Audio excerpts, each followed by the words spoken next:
peu le contenu de ce théorème.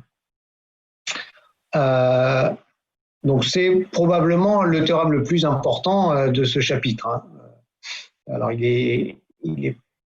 c'est pas un théorème très difficile à appliquer, mais l'expérience prouve que souvent vous avez vous faites des petites erreurs. Donc soit vous oubliez une des deux hypothèses par exemple, soit vous vous trompez sur les intervalles fermés ou ouverts. Voilà. Et essentiellement, si vous faites bien attention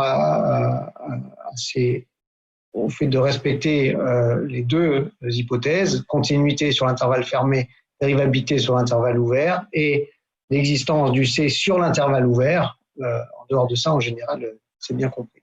Donc, je vous rappelle ce théorème, hein, il dit qu'essentiellement que quand on a une fonction continue sur un intervalle AB fermé et dérivable sur l'intervalle AB ouvert, alors assez souvent, la fonction va être dérivable sur l'intervalle AB fermé, d'accord, mais ce n'est pas une hypothèse nécessaire pour ce théorème. Donc, quand vous énoncez ce théorème, même si la fonction est dérivable sur l'intervalle AB fermé, il faut évidemment simplement invoquer le fait que f est dérivable sur l'intervalle AB ouvert, puisque c'est l'hypothèse requise pour ce théorème. Donc à ce moment-là, sous ces deux hypothèses, il existe un réel C à l'intérieur de l'intervalle ouvert, tel que la dérivée de la fonction au point C est égale au taux d'accroissement de la fonction entre A et B. Donc on avait vu, ça s'interprète tout simplement en disant que il existe un point du graphe entre A et B où la tangente a exactement la même pente que la corde qui relie les points AF de A, BF de B. Voilà, on avait vu un certain nombre donc on avait vu la preuve, évidemment, un certain nombre de corollaires. Je vais maintenant passer à ce qu'on pourrait considérer comme un autre corollaire. On va voir que la démonstration est assez simple, où on pourrait l'avoir comme une variante un petit peu, mais c'est plutôt quelque chose qu'on déduit de ce théorème des accroissements finis, donc un théorème qui s'appelle l'inégalité des accroissements finis. Donc l'inégalité des accroissements finis, elle dit simplement que si vous avez une fonction dérivable sur un intervalle, vous allez contrôler l'accroissement de la fonction entre deux valeurs, simplement à partir d'une borne sur la valeur absolue de la dérivée. Donc j'énonce le théorème. Donc soit f une fonction continue, continue, ça va être une conséquence de la dérivabilité, donc je n'ai pas besoin de le rajouter, définie et dérivable sur un intervalle i, et vérifiant pour tout t dans i, valeur absolue de f' de t est plus petit que k. Donc k, c'est une certaine constante, donc il existe un k, hein, tel que cette inégalité soit vérifiée. Alors, quel que soit le couple de réels appartenant à i, l'écart en valeur absolue entre f de x et f de y est majoré par k fois l'écart en valeur absolue entre x et y. Autrement dit, ce que dit ce théorème, c'est que si sur un intervalle, j'ai trouvé un majorant de valeur absolue de f', que j'appelle k ici, alors l'amplification de l'écart entre deux valeurs de la variable est l'amplification de l'écart des valeurs de la fonction en deux points x et y est majorée par k par rapport à l'écart entre les variables de départ. D'accord ? Évidemment, si x est différent de y, vous voyez que vous pouvez diviser de chaque côté par valeur absolue de x moins y, et à gauche, vous reconnaissez à ce moment-là, en valeur absolue, f de x moins f de y sur x moins y, qui n'est pas autre chose que le taux d'accroissement de f entre x et y. Donc cette inégalité des accroissements finis, elle est complètement naturelle à partir du théorème des accroissements finis, puisqu'elle dit tout simplement que si la dérivée en valeur absolue est plus petite que k, le taux d'accroissement entre deux points quelconques de l'intervalle en valeur absolue est aussi plus petit que k. Ça, évidemment, c'est normal, puisque vous savez que ce théorème d'accroissement, vous allez pouvoir l'écrire, d'après le théorème des accroissements finis, comme f' d'un petit réel c, d'un réel petit c, dans l'intervalle. Voilà, alors du coup la démonstration, je viens de la faire, hein, quasiment, donc on va la reprendre ensemble. Donc ça c'est l'hypothèse. Il existe un réel k tel que pour tout t, f' de t en valeur absolue est plus petit que k, et ça c'est ce qu'on veut démontrer.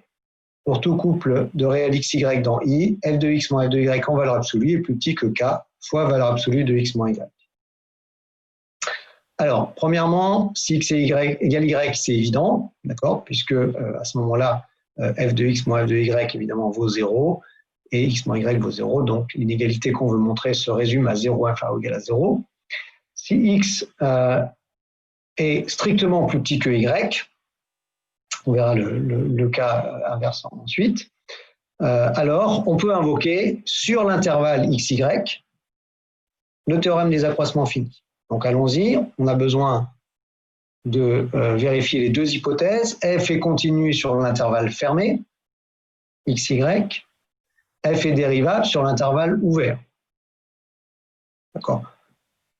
Ça vient juste du fait que f est dérivable sur grand I et que ces deux intervalles sont deux intervalles inclus dans grand I.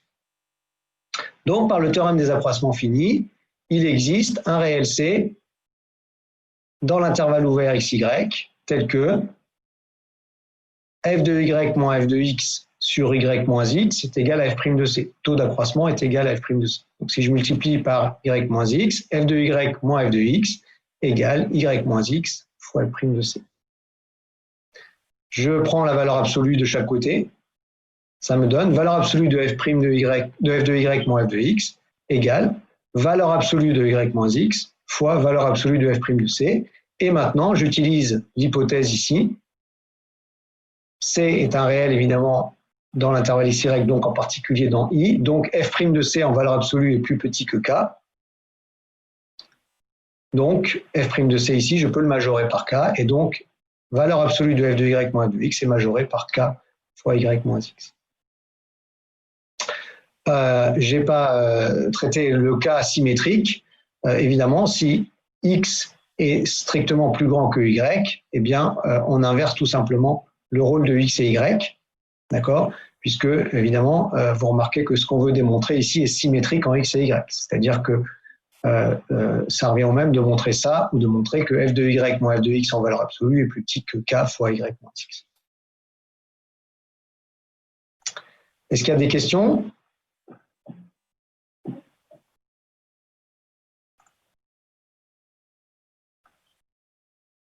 Bien, alors on continue. On va montrer quelques applications de cette inégalité des accroissements finis. Alors, voici un exercice. Montrer que pour tout couple de réels xy entre moins pi sur 4 et pi sur 4, tangente x moins tangente y en valeur absolue est compris entre x moins y en valeur absolue et 2 fois x moins y en valeur absolue. Alors, quand vous voyez un exercice comme ça, évidemment, là, on est dans le contexte du théorème des accroissements finis, donc on sent bien que ça va être une application directe. Mais si vous tombez sur une question comme ça, qui ne fait pas référence explicitement au théorème des accroissements finis, c'est-à-dire qui ne commence pas par en utilisant le théorème des accroissements finis ou en utilisant l'inégalité des accroissements finis, ça va être à vous, dans ces cas-là, de repérer que potentiellement, il y a intérêt à appliquer le théorème des accroissements finis. Comment vous pouvez repérer ça?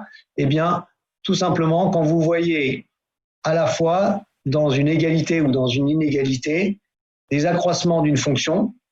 Un accroissement, c'est tout simplement la différence entre deux valeurs de la même fonction en deux points différents, ici tangente x moins tangente y.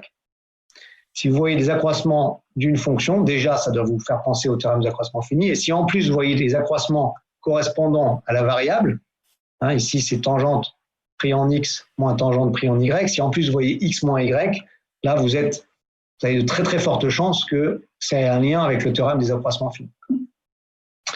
Alors, comment on démontre ça? Eh bien, on va appliquer tout simplement l'inégalité des accroissements finis. On va supposer x strictement plus petit que y. Là encore, c'est le même raisonnement que tout à l'heure. Hein. Si x égale y, il n'y a rien à démontrer, c'est 0 partout. Et si x est strictement plus grand que y, eh bien, il suffit d'échanger le rôle de x et de y, puisque tout est symétrique ici entre x et y. Donc je peux supposer x strictement plus petit que y, et maintenant je vais appliquer l'inégalité des accroissements finis. Donc la fonction tangente, elle est dérivable sur moins pi sur 2, pi sur 2. D'accord? Donc ça, c'est quelque chose que vous êtes censé savoir. On va revenir dessus dans le chapitre suivant sur les fonctions usuelles. Attention, hein, vous ne pouvez pas fermer ici puisque la tangente n'est pas définie précisément en moins pi sur 2 et pi sur 2. Elle est donc continue, évidemment, et dérivable sur l'intervalle xy. Par le théorème des accroissements finis, il existe donc un réel C dans l'intervalle ouvert xy tel que tangente y moins tangente de x est égale à y moins x fois la dérivée de la fonction tangente en C. La fonction tangente, sa dérivée, c'est 1 plus tangente carré. Donc en C, ça me donne 1 plus tangente carré de C.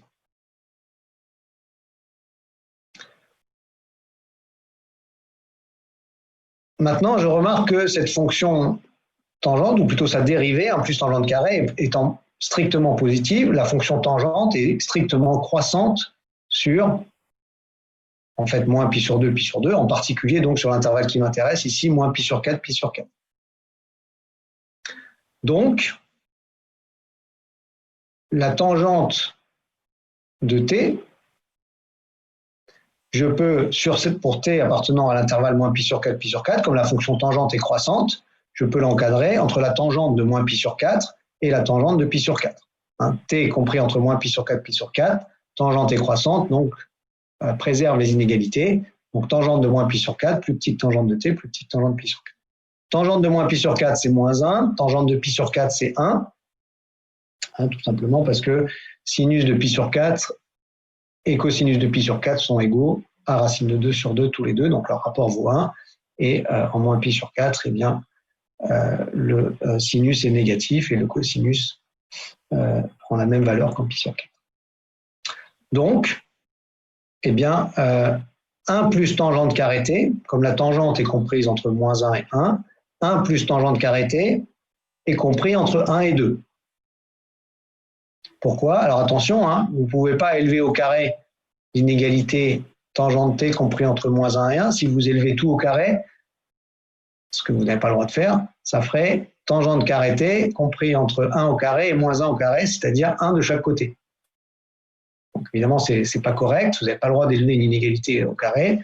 Tangente t, comme il prend ses valeurs entre moins 1 et 1, en valeur absolue, tangente t va prendre des valeurs entre 0 et 1, donc 100 carré va prendre des valeurs entre 0 et 1 aussi. Donc du coup, si je rajoute 1, 1 plus tangente carré t va prendre des valeurs entre 1 et 2. Et on a terminé, puisque 1 plus tangente carré c qui intervenait ici, je sais donc que ce nombre est compris entre 1 et 2. Donc, quand je multiplie par y moins x, qui est positif, hein, puisque j'ai supposé x plus petit que y moins x fois 1 plus tangente carré c, que j'avais ici, eh bien, c'est compris entre y moins x fois 1 et y moins x fois 2. Voilà, tout est positif. Donc, maintenant, je remplace tout simplement cette quantité-là, y moins x fois 1 plus tangente carré c, par tangente y moins tangente x. Et ici, tout est positif, donc je peux en particulier rajouter des valeurs absolues qui, évidemment, n'ont d'intérêt que si je suis dans le cas contraire, c'est-à-dire x plus grand que y. Mais dans le cas x plus grand que y, j'ai rien à faire puisque il suffit tout simplement d'échanger le rôle de x et y pour se ramener à la même inégalité. Est-ce qu'il y a des questions sur cet exercice?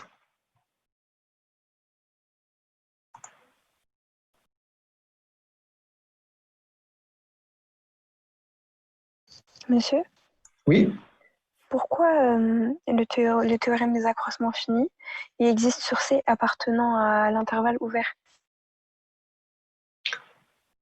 Enfin, la deuxième ligne. Oui. Alors, je ne suis pas très sûr de comprendre le sens de votre question. Pourquoi c'est ouvert? Pourquoi c'est pas fermé sur X, enfin, comment dire, sur l'intervalle XY? Alors, en fait, on a démontré que c'était ouvert, hein, tout simplement. Alors, si vous vous rappelez la preuve, comment on a démontré ce théorème? On a démontré ce théorème en montrant que la fonction, en fait, tout part du théorème de Rolle, d'accord? Donc le théorème de Rolle, c'est le même que le théorème des accroissements finis, sauf qu'on suppose que f de A et f de B sont égaux. D'accord? Donc dans le théorème de Rolle, il y a exactement la même chose. Hein. Il existe un réel C appartenant à l'intervalle ouvert AB, tel que f' de C égale 0. Voilà, donc la vraie question, c'est pourquoi dans le théorème de Rolle, l'intervalle est ouvert. Donc si vous vous rappelez la preuve qu'on a faite du théorème de Rolle, c'est tout simplement, on a remarqué que si la fonction prend la même valeur en A et en B, soit elle est constante sur l'intervalle AB, mais dans ce cas, sa dérivée est nulle partout, donc en particulier à n'importe quel point à l'intérieur de l'intervalle, donc je peux bien trouver un C à l'intérieur, soit elle n'est pas constante, à ce moment-là, elle va avoir, alors, soit je suppose par exemple qu'elle prend au moins une valeur strictement plus grande que f de A et f de B, soit une valeur strictement plus petite. Dans le premier cas, je sais que cette fonction, elle va admettre un maximum local sur l'intervalle AB, et ce maximum local est nécessairement un point intérieur à l'intervalle AB. D'accord? Parce que il ne peut pas être ni en A ni en B, puisque je suppose qu'il y a une valeur sur l'intervalle AB où la fonction prend une valeur strictement plus grande que f de A et f de B. D'accord. Voilà, donc c'est ça la vraie raison. Après, il y a pas mal de cas dans lesquels finalement on n'a pas tellement besoin que C appartienne à l'intervalle ouvert. D'accord? Donc, et en plus, si C appartient à l'intervalle ouvert, en particulier, C appartient à l'intervalle fermé. Oui. D'accord? Mais faites attention, si dans la rédaction d'un exercice, vous écrivez par le théorème des accroissements finis, il existe C dans l'intervalle fermé tel que, vous avez de bonnes chances de perdre pas grand-chose, mais genre, voilà, un petit, de ne pas avoir le maximum à la question, parce que si vous écrivez l'intervalle fermé là, un correcteur va souvent estimer que en fait, vous avez fait une petite erreur sur l'énoncé du théorème des accroissements finis. D'accord. D'accord. Donc voilà, faites bien attention à mettre l'intervalle ouvert. Et il y a des exercices pour lesquels c'est vraiment important d'être sur l'intervalle ouvert. Okay. Est-ce qu'il y a d'autres questions? Monsieur? Oui. J'ai pas compris comment vous avez fait pour l'encadrer, le 1 plus tangente au carré de t. Alors, je dis que alors, est-ce que vous êtes d'accord avec cet encadrement? Tangente de t compris entre moins 1 et 1. Oui. Voilà. Alors, si vous prenez l'ensemble des réels qui sont entre moins 1 et 1, et si vous regardez ces réels en valeur absolue, c'est-à-dire en enlevant les signes moins, vous allez obtenir des valeurs entre quoi et quoi? 1 et 1. Non. Non, vous prenez tous les réels. Alors, je peux faire un dessin peut-être.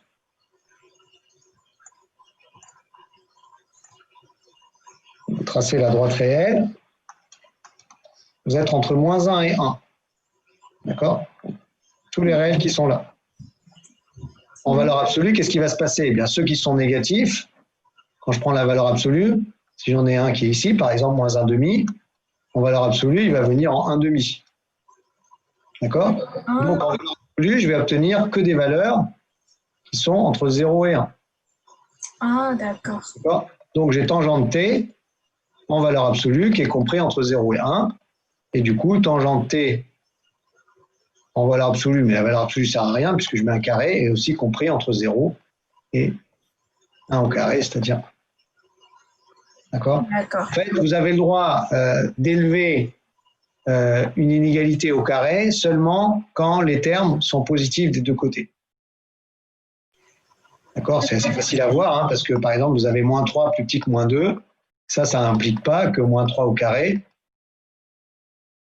est plus petit que moins 2 au carré.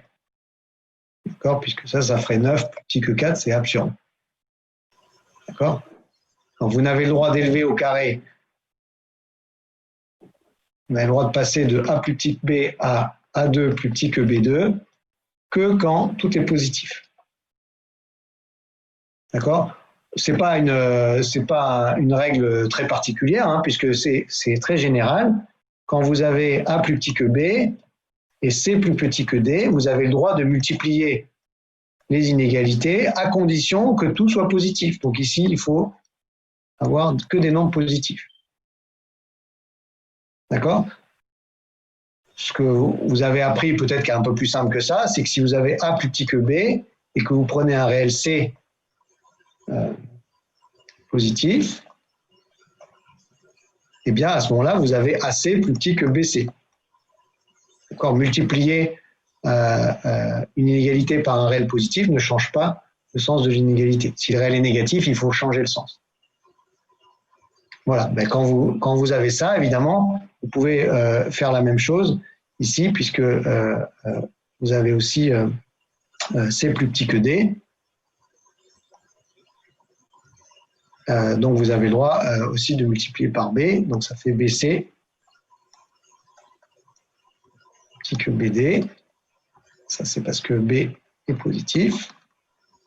Donc vous voyez que vous avez AC qui est plus petit que BC et BC qui est plus petit que BD. Donc ça, c'est bien ce qu'on a ici. D'accord? D'accord, merci. Je vous en prie. Alors, on continue.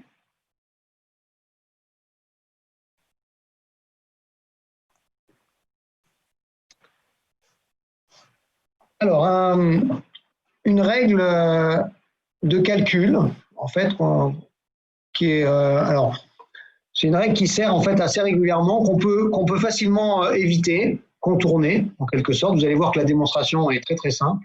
Néanmoins, c'est une règle qui est assez utile, qu'on se retrouve à appliquer assez souvent. Voilà, donc il ne faut pas l'appliquer de manière comment dire, complètement aveugle. Il faut se rappeler simplement d'où elle vient. Mais c'est vrai que parfois, ça permet de présenter les calculs de manière un peu plus rapide que bien de la contourner. Alors cette règle, c'est la règle de l'hôpital. Donc c'est pas une règle qui a été inventée dans un hôpital, hein, c'est monsieur de l'hôpital qui est un mathématicien qui l'a proposée. Elle dit la chose suivante.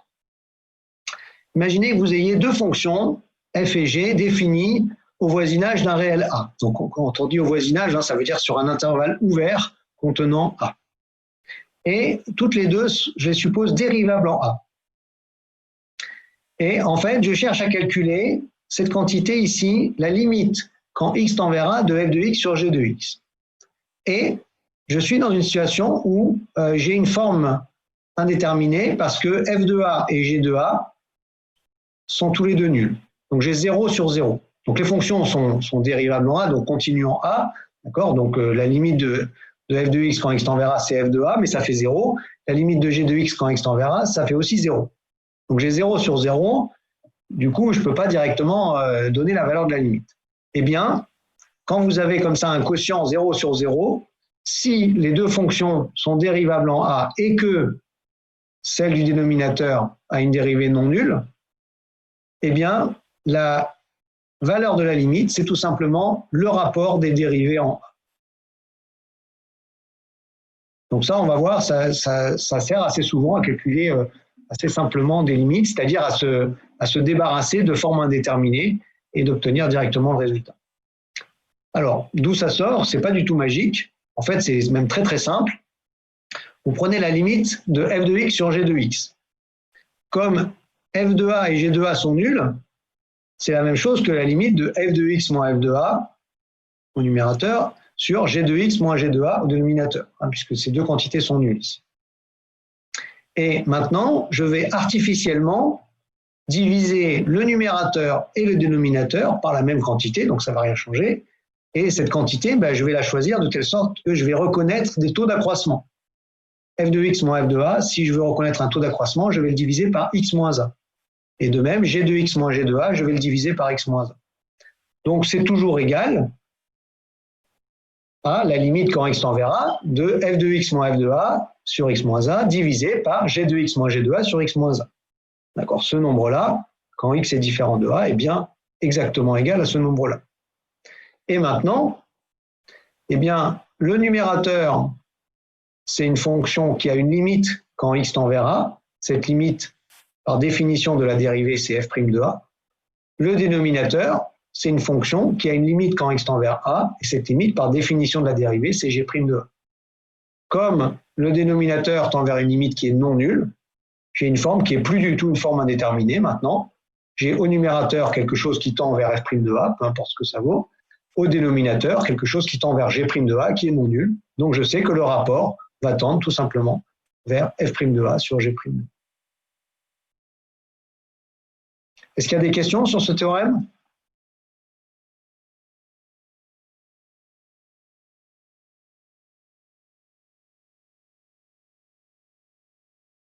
Alors je continue.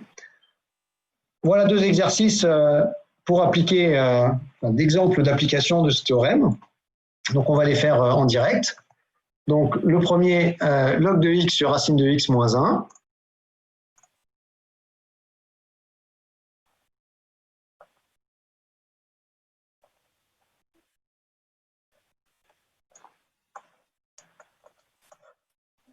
Et on demande la limite quand x tend vers 1. Donc je vais poser f de x égale log de x. G de x égale racine de x moins 1. F et g sont dérivables en 1. D'accord? F est dérivable sur R plus étoile, c'est le logarithme. G est dérivable aussi sur R plus étoile. Donc, toutes les deux sont dérivables en 1. Je vais calculer les dérivées en 1. F' de 1. Alors, je vais calculer f' de x. F' de x, de manière générale, c'est 1 sur x, dérivée du logarithme. G' de x, c'est donc la dérivée de racine de x, on l'a revu, 1 sur 2 racine de x.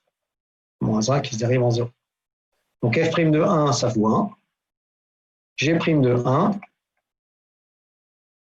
ça vaut 1 demi. Donc la limite quand x tend vers 1 de log de x sur racine de x moins 1 par le théorème, par la règle de l'hôpital, pardon. Donc voilà comment vous pourriez rédiger.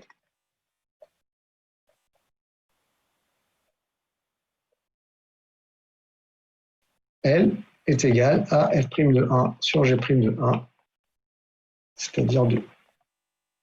1 sur 1.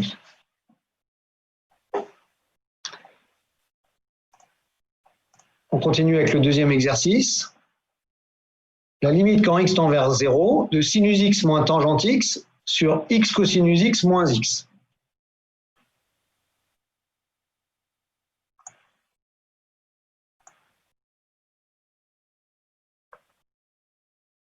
Donc sinus x moins tangente x sur x cosinus x moins x.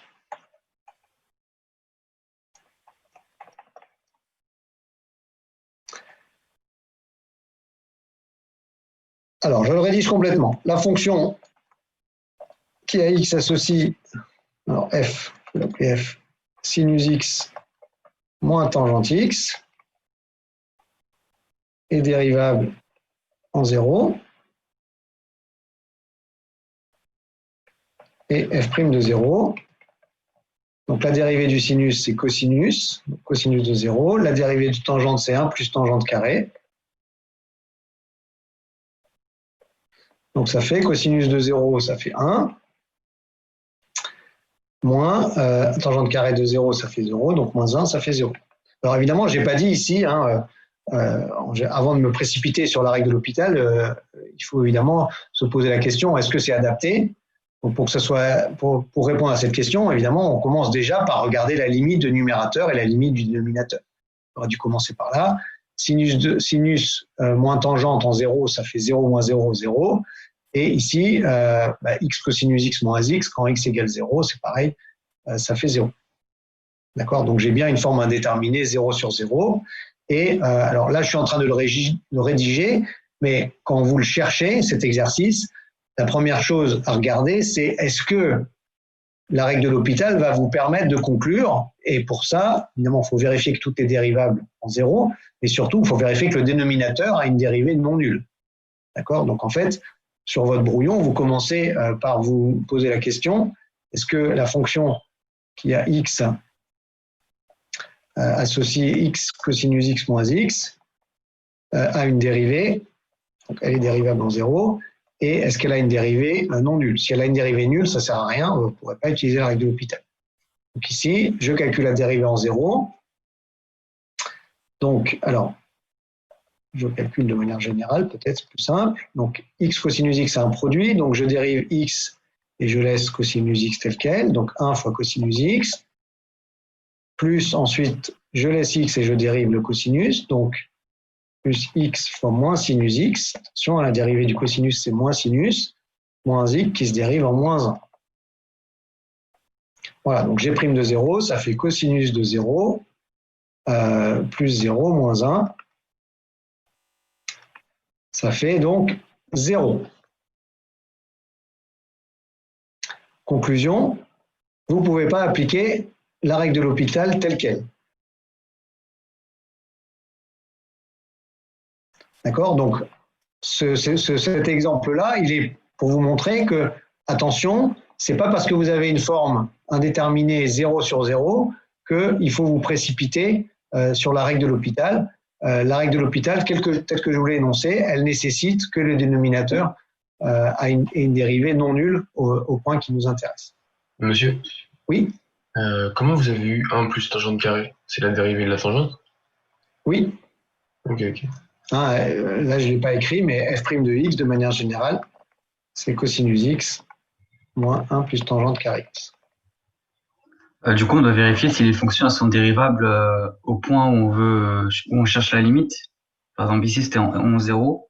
Oui, alors, les deux, bon, que les fonctions soient dérivables, ici, ça ne pose aucun problème. C'est une combinaison de fonctions usuelles qui sont toutes définies et dérivables au voisinage de 0. Attention, la fonction tangente, elle n'est pas définie partout, mais au voisinage de 0, il n'y a pas de problème. D'accord. Ok. Et non, parce que j'avais pas bien compris la condition. Il faut que, du coup, c'est si vous avez trouvé que f' de 0 et g' de 0 étaient nuls, et il faut que leur nombre dérivé soit. Enfin, là, c'est le nombre dérivé qu'on a à chercher. Il me semble. Non, c'est pas. Non, c'est la dérivée. Non, les nombres. Donc, g' de 0 est nul. D'accord. Donc, on ne peut pas appliquer la règle de l'hôpital. Et il aurait fallu qu'elle soit non nulle. Okay. Voilà, exactement. D'accord. Puisque la règle de l'hôpital, elle vous dit que la limite vaut le rapport des dérivés. Mais si le rapport des dérivés, c'est 0 sur 0, vous vous rendez bien compte qu'il y a un problème. Ah, d'accord, ok. D'accord? Donc, eh bien, pour ce genre d'exercice, on verra. On pourrait le traiter de manière élémentaire, mais ce n'est pas mon point ici. Et on verra dans pas le chapitre suivant, mais celui d'après, en fait, comment traiter très simplement ce genre de limite en utilisant ce qu'on appelle des développements limités. D'accord, ok. Ok, monsieur, merci. Alors, on termine. On a presque fini le chapitre. Alors, la définition en fait de la dérivée, savoir calculer des dérivées, ça a une conséquence très simple, c'est que il y a tout un tas de limites qui deviennent évidentes puisqu'elles s'interprètent tout simplement en tant que valeur de la dérivée en un point. Et ça, du coup, ça a des conséquences puisque ces limites, souvent, on va les réécrire comme des équivalents. Je prends un exemple. La fonction sinus en 0. Fonction sinus, on sait qu'elle est dérivable en 0 et sa dérivée, c'est cosinus de 0. Son nombre dérivé en 0, c'est cosinus de 0, c'est-à-dire 1. Si on reprend la définition de la dérivée de sinus en 0, ça veut dire que la limite, quand x tend vers 0, de sinus x moins sinus de 0, mais sinus de 0, ça fait 0, sur x moins 0, c'est-à-dire x, est égal donc à ce nombre dérivé, c'est-à-dire, autrement dit, sinus x sur x tend vers 1. D'accord? Donc vous voyez, quand vous avez comme ça un rapport, f de x sur x, si la fonction f est nul en 0, en fait, f de x sur x, quand x tend vers 0, c'est pas autre chose que, par définition, la dérivée de la fonction f en 0. D'accord? Donc, le simple fait de savoir que la dérivée de sinus en 0 vaut 1 me dit que sinus x tend vers 1 quand x tend vers 0, autrement dit, que sinus x est équivalent à x. Hein, je vous rappelle que sinus x équivalent à x, ça revient à dire que sinus x sur x tend vers 1. Alors ça, je vais pouvoir le faire pour tout un tas de fonctions. Tangente x, c'est aussi une fonction qui s'annule en 0. Tangente x sur x tend donc, quand x tend vers 0, vers la dérivée de la fonction tangente en 0. Fonction tangente, sa dérivée, c'est 1 plus tangente carré. En 0, ça fait 1 plus 0 au carré, c'est-à-dire 1. Donc, de la même manière, tangente x sur x tend vers 1 quand x tend vers 0, c'est-à-dire tangente x est équivalent à x. D'accord ? Alors, une manière de bien comprendre ce que ça veut dire, ici, sinus x équivalent à x, tangente x est équivalent à x, c'est tout simplement de faire un petit dessin. Si je trace le graphe de la fonction sinus, le graphe de la fonction sinus, quelque chose comme ça, ouais, évidemment, c'est pas facile.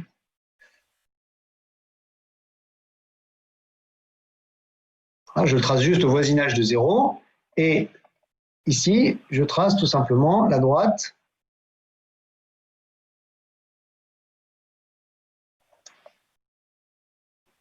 y égale x.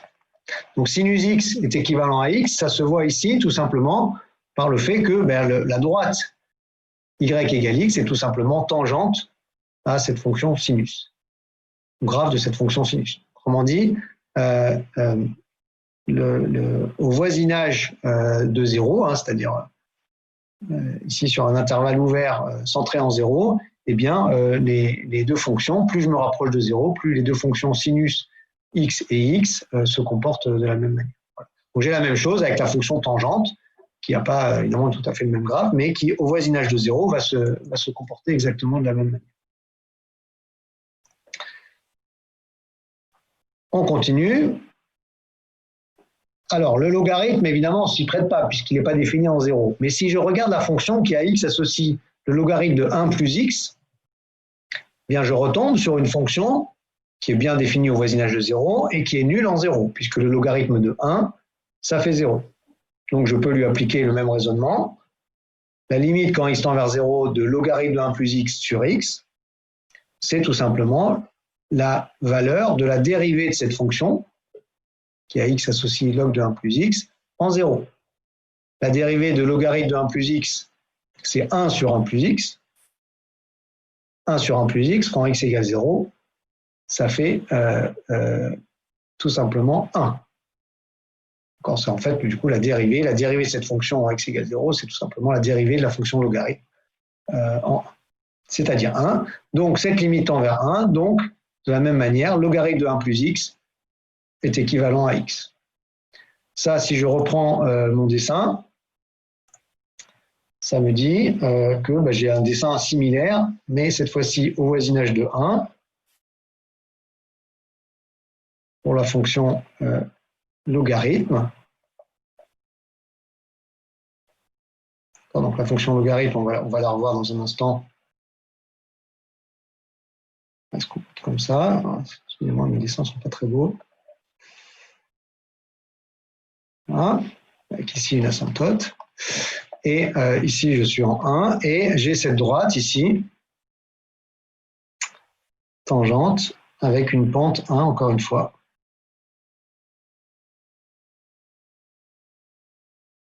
Qui est donc tangente au graphe de la fonction. On continue. Exponentielle x. Alors, en 0, ça vaut 1. Donc, je ne peux pas lui appliquer tout à fait le même raisonnement, sauf que, évidemment, si je soustrais la valeur en 0 au numérateur, eh bien, je vais obtenir comme taux d'accroissement entre 0 et x, exponentielle x moins exponentielle 0, c'est-à-dire moins 1, sur x moins 0, c'est-à-dire x. Donc ça, c'est le taux d'accroissement de l'exponentielle entre 0 et x. quand x tend vers 0, ça tend par définition de la dérivée vers la dérivée d'exponentielle en 0, c'est-à-dire l'exponentielle de 0, c'est-à-dire 1. Donc, exponentielle x moins 1 est équivalent à x quand x tend vers 0. Dernier exemple, et sa généralisation, je prends la fonction qui à x associe racine de 1 plus x. Alors, je ne peux pas prendre racine de x, je vous rappelle, racine de x, elle n'est pas dérivable en 0. Il y a une demi-tangente qui est verticale, qui n'est pas dérivée. En revanche, racine de 1 plus x, elle est tout à fait dérivable en 0. Sa dérivée, c'est tout simplement 1 sur 2 racines de 1 plus x. Donc, en 0, 1 sur 2 racines de 1 plus x, quand x égale 0, ça vaut 1 demi.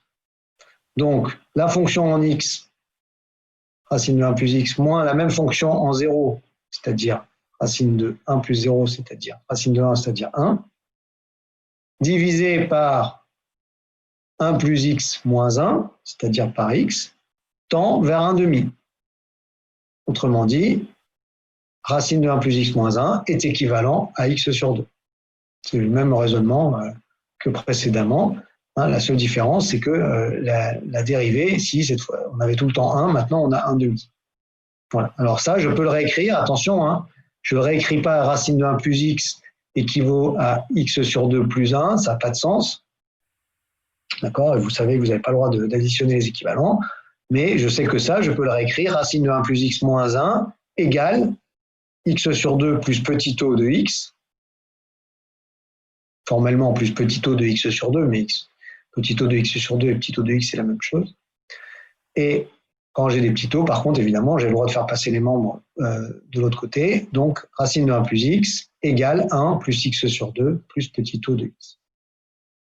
Voilà, ça, ce qu'on voit ici, en fait, c'est les prémices en fait, de ce qu'on va voir dans 2 chapitres qui sont les développements limités. Là, on est en train de décrire en fait, le comportement local de la fonction racine de 1 plus x au voisinage de 0. On ne regarde pas seulement la limite quand x tend vers 0, mais on regarde un peu plus loin, c'est-à-dire qu'ici, en fait, on a tout simplement l'équation y égale 1 plus x sur 2, c'est tout simplement l'équation de la tangente au graphe de cette fonction en x, voisinage de x égale 0.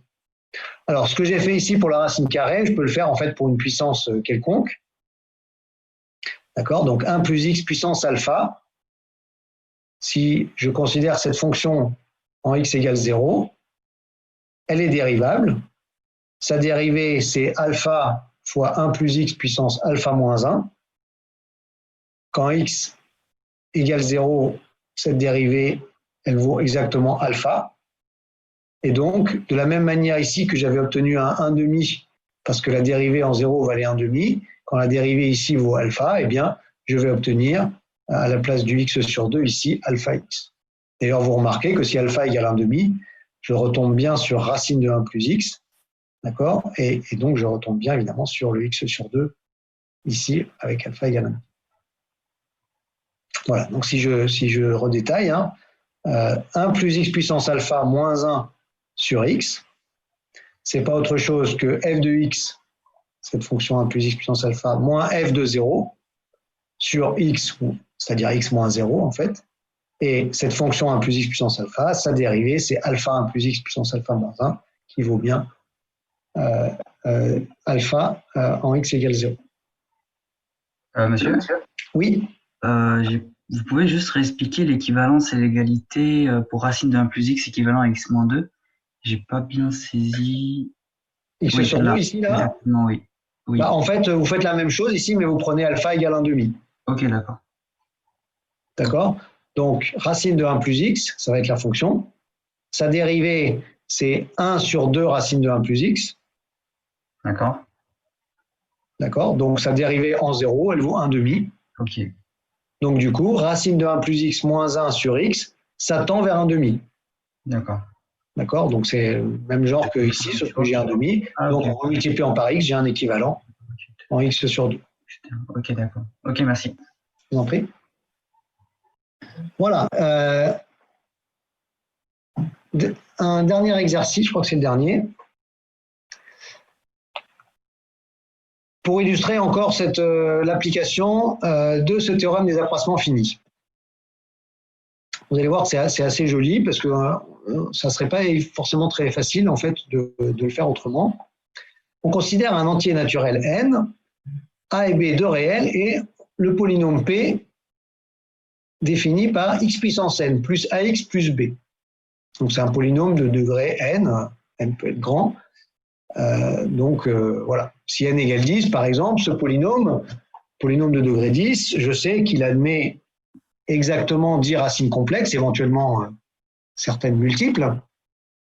Eh bien, en fait, on va montrer dans cet exercice que ce polynôme a toujours, quel que soit a, b et n, au plus 3 racines réelles. Voilà, et ça va être une conséquence du théorème des accroissements finis. La raison profonde, on va le voir, c'est le fait que c'est un polynôme qu'on appelle lacunaire, c'est-à-dire qu'en fait, il est de degré n, mais il manque plein de termes ici. Si j'ai n égale 10, j'ai un terme en x puissance 10, mais j'ai rien en x puissance 9, ni en x puissance 8, etc. Donc le fait qu'il soit très lacunaire, est responsable du fait qu'il admet au plus 3 racines réelles. Alors, comment on traite cet exercice? Évidemment, sans indication, ce n'est pas évident. Donc, si vous aviez un exercice comme ça à faire, évidemment, il serait détaillé en sous-question. Alors, premièrement, on remarque que si n est inférieur ou égal à 3, il n'y a rien à démontrer. On a un polynôme de degré au plus 3, donc il ne peut pas avoir plus de 3 racines tout court, donc en particulier, il ne peut pas avoir plus de 3 racines réelles. Donc, la question se pose vraiment à partir de n égale 4. Donc, on va montrer le résultat par l'absurde. Autrement dit, on va supposer que P admette au moins 4 racines réelles distinctes. S'il en admet plus, en particulier, il admet au moins ces 4-là. Donc, et je vais les ordonner par ordre croissant, x1, x2, x3, x4. Bon, attention, ce qui est important ici, c'est que ces 4 racines soient bien distinctes. Sinon, je ne pourrais pas avoir d'inégalité stricte. Et maintenant, je vais appliquer le théorème des accroissements finis sur chacun des intervalles définis par ces racines, c'est-à-dire sur x1, x2, puis sur x2, x3, puis sur x3, x4. Alors, comme ici, en fait, j'ai des racines, ça sera même une version simplifiée du théorème des accroissements finis, c'est-à-dire le théorème de Rolle. Alors, si vous utilisez le théorème des accroissements finis à la place du théorème de Rolle, on ne vous comptera jamais faux. C'est, encore une fois, le théorème de Rolle, c'est juste un cas particulier du théorème des accroissements finis qui correspond au cas où la fonction de départ prend la même valeur en A et en B. Voilà. Si vous reconnaissez le théorème de Rolle, très bien. Si vous ne le reconnaissez pas et que vous dites d'après le théorème des accroissements finis, il n'y a aucun souci, évidemment, à condition de justifier ici que le 0 vient simplement du fait que en fait, P de x1 moins P de x2 est nul. Alors, je vais plutôt appliquer le théorème de Rolle, puisque c'est celui qui s'applique plus logiquement ici. Donc, théorème de Rolle, pour l'appliquer, vous vous rappelez, j'ai besoin d'une fonction continue sur l'intervalle fermé, dérivable sur l'intervalle ouvert, donc c'est la même chose que pour le théorème des accroissements finis, et, troisième condition, uniquement pour le théorème de Rolle, la fonction prend la même valeur aux deux bornes de l'intervalle. Il y a une hypothèse supplémentaire, mais du coup, la conclusion est plus simple, puisque la conclusion, c'est juste, alors, la dérivée, il existe un réel à l'intérieur de l'intervalle, en lequel la dérivée de la fonction est nulle. Ici, la fonction, c'est un polynôme, donc elle est de classe C infinie, elle est infiniment dérivable, donc en particulier, évidemment, continue et dérivable sur l'intervalle x1, x2. Si je voulais être rigoureux, je dirais continue sur l'intervalle fermé, dérivable sur l'intervalle ouvert, mais évidemment, tout ça est conséquence du fait que la fonction est infiniment dérivable. J'ai bien égalité de P en x1 et en x2, puisque x1 et x2, comme x3 et x4, d'ailleurs, sont des racines de P. Donc, il existe un réel y1 dans l'intervalle ouvert x1 et x2, et là, c'est très important dans cet exercice d'avoir des intervalles ouverts, vous allez voir pourquoi tout à l'heure, tel que donc, la dérivée de P en y1 est nulle. Alors, ce que j'ai fait sur l'intervalle x1, x2, évidemment, je peux le refaire exactement de la même manière sur l'intervalle x2, x3 et sur l'intervalle x3, x4. Donc, sur x2, x3, je vais obtenir l'existence d'un y2 appartenant à l'intervalle ouvert x2, x3 en lequel la dérivée de P est nulle, donc P' de y2 est nulle. Et de même, je vais obtenir un y3 appartenant à l'intervalle ouvert. Ah, excusez-moi, j'ai oublié de faire mon crochet. Voilà. Mon crochet n'est pas bien là. X3, X4, mais c'est un crochet ouvert qui est aussi une racine de P'. Finalement, j'ai trouvé 3 racines de P', Y1, Y2 et Y3. Et le fait que ces Y1, Y2, Y3 soient dans les intervalles ouverts m'assure du fait que Y1 est strictement plus petit que Y2 et Y2 est strictement plus petit que Y3. Si j'avais des intervalles fermés, je pourrais avoir Y1 égale X2 et Y2 égale X2. Donc vous voyez que en fait, de ce que j'avais supposé ici sur P, je déduis quelque chose de très similaire sur P', si ce n'est que sur P', j'ai trouvé 3 racines, Y1, Y2, Y3, de même rangées par ordre strictement croissant. Je vais évidemment pouvoir appliquer encore une fois la même méthode, mais cette fois-ci à P'. D'accord? Donc si j'applique la même méthode à P', qu'est-ce qui va changer? Eh bien, je vais obtenir non pas 3, mais 2 racines, puisque maintenant j'ai plus que 2 intervalles, Y1, Y2 et Y2, Y3, et je vais obtenir à chaque fois la valeur de la dérivée de P' en un certain Z1 appartenant à Y1, Y2 et un certain Z2 appartenant à Y2, Y3. La dérivée de P' va être nulle en Z1 et Z2. La dérivée de P', c'est P seconde. Donc finalement, j'obtiens 2 racines Z1 et Z2 de P seconde, avec Z1 strictement plus petit que Z2 pour la même raison que tout à l'heure. Z1 et Z2 sont sur les intervalles ouverts Y1, Y2, Y2, Y3. Alors ça, c'est un problème. Parce que P seconde, du fait que P est lacunaire, vous voyez que quand je dérive 2 fois P, eh bien, le terme en x plus b, il s'en va. D'accord? Quand je dérive une première fois, j'obtiens n fois x puissance n-1 plus a. Quand je dérive une deuxième fois, le a s'en va, j'obtiens n fois n-1 fois x puissance n-2. Et ce P seconde, il admet qu'une seule racine. C'est évident, hein, c'est une puissance de x fois un certain coefficient, c'est 0. Donc j'ai une contradiction avec le fait que, sous l'hypothèse que P admette 4 racines réelles distinctes au moins, P seconde admet 2 racines distinctes, Z1 et Z2. Donc, conclusion, mon hypothèse de départ est absurde. Donc il est faux que P admet au moins 4 racines réelles distinctes. Donc, s'il n'en admet pas au moins 4, il en admet au plus 3, et c'est terminé. Est-ce qu'il y a des questions sur cet exercice? Oui, monsieur, pourquoi au début vous avez choisi si n est plus petit que 3 et pas un autre chiffre? Parce qu'un polynôme de degré n a toujours exactement n racines complexes, comptées avec multiplicité, donc au plus 3 racines réelles, n racines réelles. D'accord? Donc le 3 ici il vient du fait qu'on me demande de montrer que P a au plus 3 racines de réelles. Donc si n égale 1, c'est un polynôme de degré 1, il n'a qu'une racine réelle. Si n égale 2, c'est un polynôme de degré 2, il a 0, 1 ou 2 racines réelles. Si P égale 3, c'est un polynôme de degré 3, il a 0, 1, 2 ou 3 racines réelles. Dans tous ces cas, je suis bien dans la conclusion que P n'a pas plus de 3 racines réelles. D'accord? Ok, merci. Voilà. Donc il y a vraiment quelque chose à démontrer qui est non trivial si n est au moins égal à 4. Est-ce qu'il y a d'autres questions? Excusez-moi. Oui.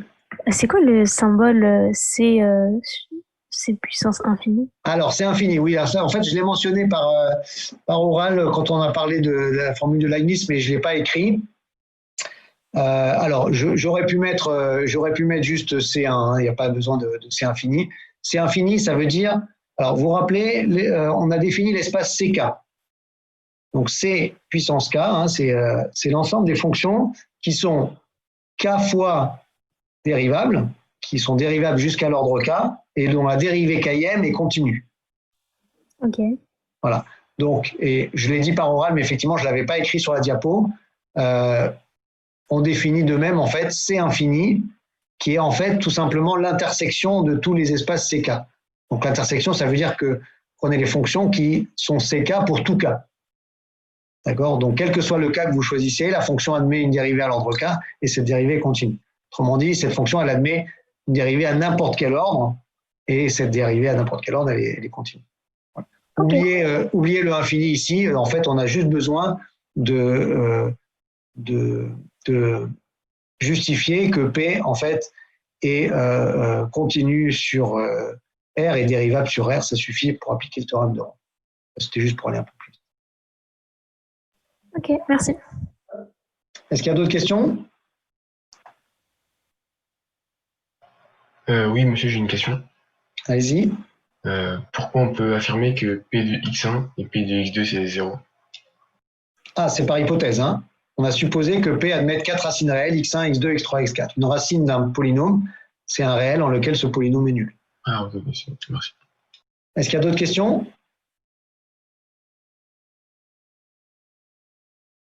Alors, dernier exercice. Là encore, qui va être une illustration de l'application de ce théorème d'accroissement fini, et non pas du théorème de Rolle dans ce cas-là. Imaginons qu'on vous demande de trouver tous les réels t strictement positifs qui sont solutions de cette équation. L'équation est un peu bizarre. 4 puissance t moins 3 puissance t égale 2 puissance t moins 1. Bon, là encore, hein, ce n'est pas un exercice qu'on vous poserait comme ça, sans indication. Alors, comment on peut résoudre cette équation? Une manière de faire. Alors, d'abord, il faut être clair sur ce qu'on appelle x puissance t. On va revenir dessus tout à l'heure, hein, dans le chapitre suivant. X puissance t, alors quand t est entier, je pense que tout le monde voit bien ce que c'est. Quand t n'est pas entier, ça pose quand même question.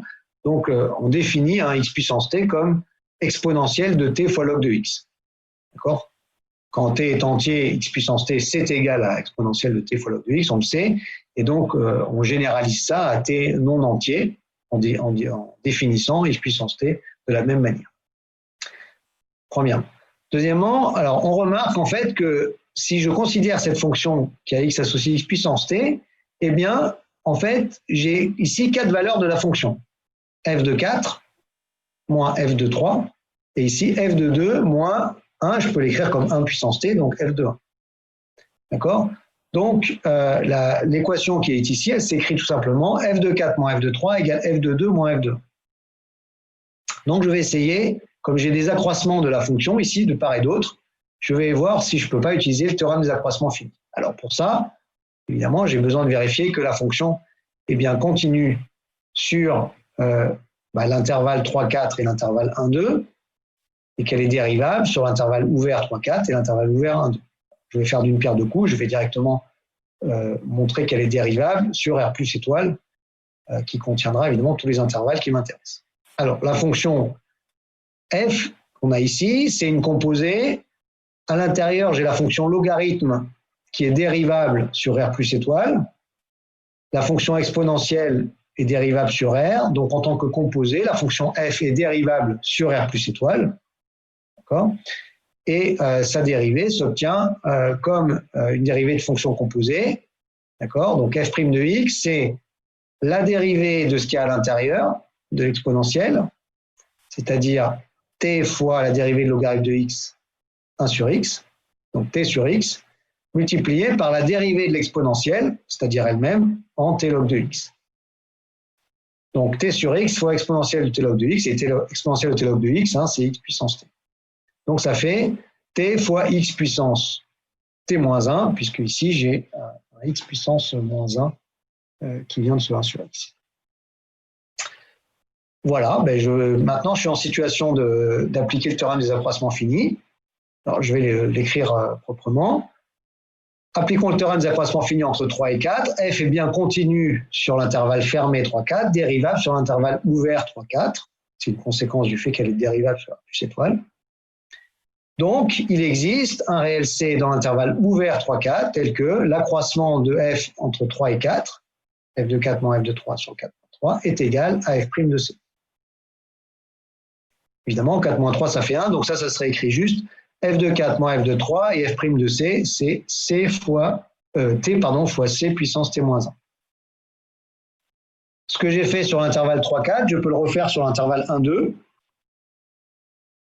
Donc je vais obtenir l'existence d'un réel d dans l'intervalle 1, 2, cette fois, tel que f de 2 moins f de 1 sur 2 moins 1, c'est-à-dire f de 2 moins f de 1, égale f' de d, c'est-à-dire t fois d puissance t-1. Si t vérifie cette équation, autrement dit, f de 4 moins f de 3 égale f de 2. Si t est tel que f de 4 moins f de 3 égale f de 2 moins f de 1. Attention, hein, le réel t, en fait, c'est celui qui permet de définir la fonction f. Donc à chaque fois que je change de t, je change de fonction f. Donc si j'ai un réel t pour lequel ça c'est vrai, ça veut dire que nécessairement t fois c puissance t-1, c'est-à-dire f de 4 moins f de 3, est égal à t fois d puissance t-1, f de 2 moins f de 1. Comme t est strictement positif, j'en déduis que c puissance t-1 égale d puissance t-1. Alors je remplace ça par sa définition. Exponentielle de t-1 log de c égale exponentielle de t-1 log de d. Exponentielle est une fonction bijective, donc si j'ai exponentielle de quelque chose égale exponentielle d'autre chose, ça veut dire que les deux arguments de l'exponentielle sont égaux, donc t-1 log de c égale t-1 log de d. Mais c appartient à l'intervalle 3, 4, d appartient à l'intervalle 1, 2. La fonction logarithme est une fonction bijective, donc logarithme de c égale logarithme de d n'arrive que quand c égale d, ce qui est impossible ici, puisque c et d n'appartiennent pas au même intervalle, appartiennent à des intervalles disjoints, plus exactement. Conclusion, ces deux valeurs-là étant nécessairement différentes, t-1 fois log de c moins log de d, qui est nul, ne peut être nul qu'à cause du premier facteur t-1. Donc, conclusion, la seule solution, c'est t égale 1. Est-ce qu'il y a des questions sur ce dernier exercice?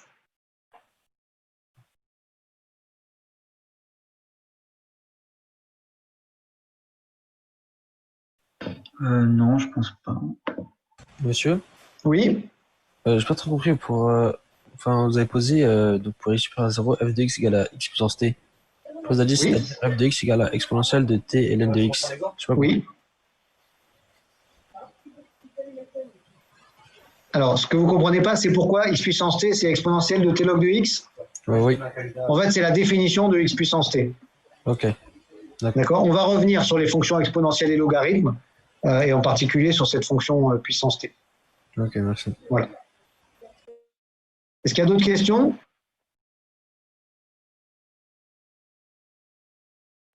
Oui, monsieur, j'en ai une. Allez-y. C'est pourquoi vous pouvez dire que F4 moins F3, c'est égal à TC, T-1. Genre le 4 moins 3 en dessous, je sais pas où il est passé. Ah 4 moins 3, ça fait 1. Ah, ok, c'est bon. Voilà, c'est juste ça. Hein. Évidemment, si ce n'était pas des valeurs consécutives, il faudrait tenir compte du dénominateur. Voilà, et t, c puissance t-1, c'est juste la dérivée de f qu'on a calculée ici.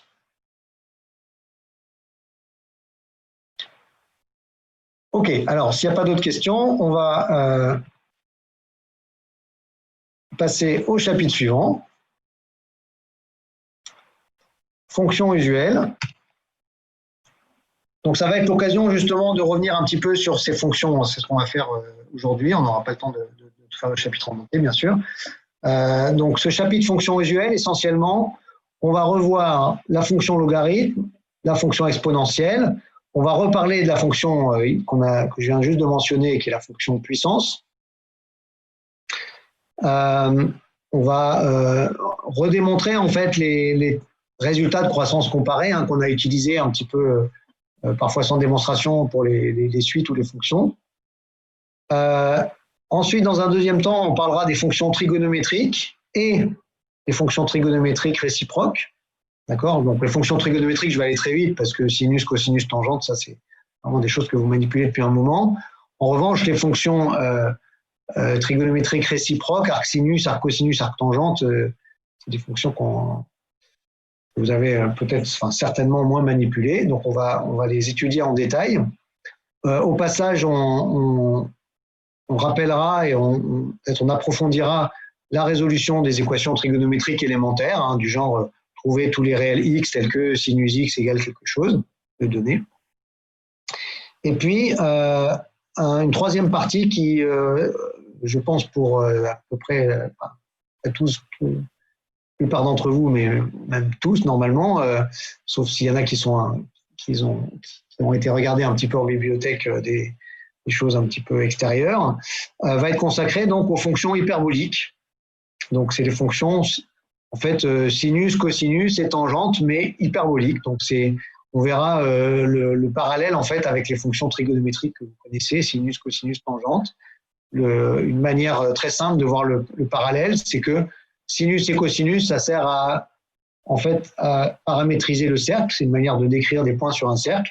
Sinus et cosinus hyperboliques, ça sert à faire la même chose sur une hyperbole.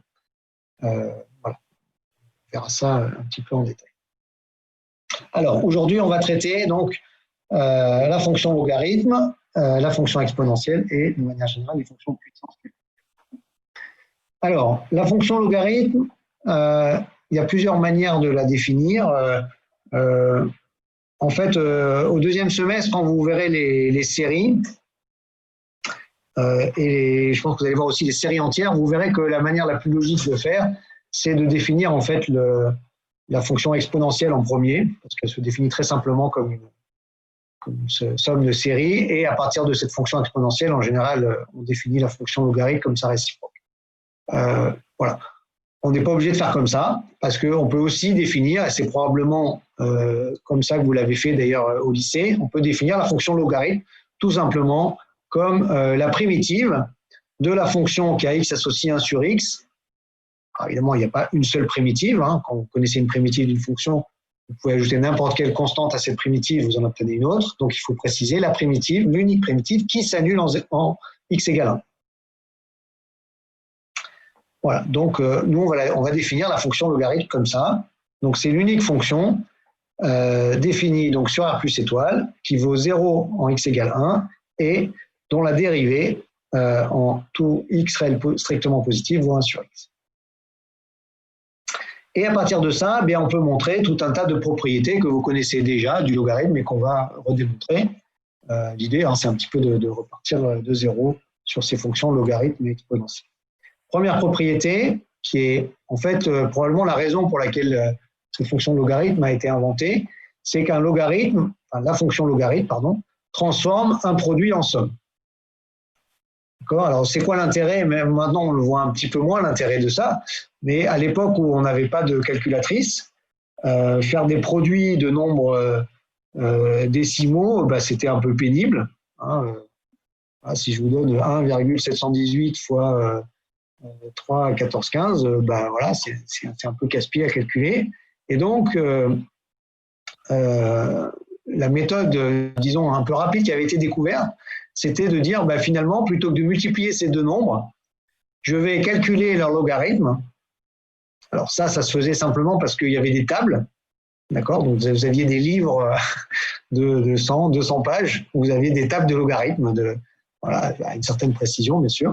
Donc vous alliez regarder dans cette table, voilà, 1,718, quel est son logarithme, 3, 14, 15, quel est son logarithme. Vous faisiez l'addition de ces deux nombres. Alors ça, voilà, ça se faisait très simplement à la main ou même avec une règle à calcul à l'époque. Et puis ensuite, vous alliez regarder dans la table quel était le nombre dont le logarithme était le résultat que vous aviez obtenu par addition. Et donc ça vous donnait le produit à une certaine précision, mais qui souvent était bien suffisant. Bon, alors maintenant on n'utilise plus cette méthode pour faire des multiplications, mais c'est ce qui a historiquement, en tout cas, beaucoup popularisé cette fonction logarithme. Et elle reste évidemment centrale en mathématiques par cette propriété.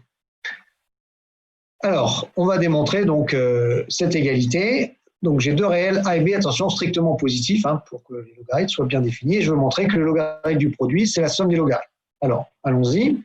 Pour ça, on va considérer la fonction qui à x associe le logarithme de a fois x. Attention, je n'ai pas le droit d'écrire que c'est logarithme de a plus logarithme de x, puisque c'est ce que je veux montrer.